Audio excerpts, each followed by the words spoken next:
ချစ်ချိုးဟာကြောက်ပြောက်ခဲ့ပြန်နေ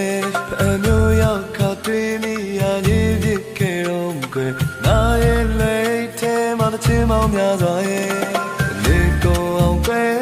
ရှောင်းသွားရင်နဲ့ကြာရင်တော့ဘက်ကိုရောက်ခဲ့တယ်လာလေပြတော့ပြူတော့တောင်းတဲ့အထင်ရတောင်းဆွဲတဲ့ပင်တိပေါ့ကွယ်ချစ်နေ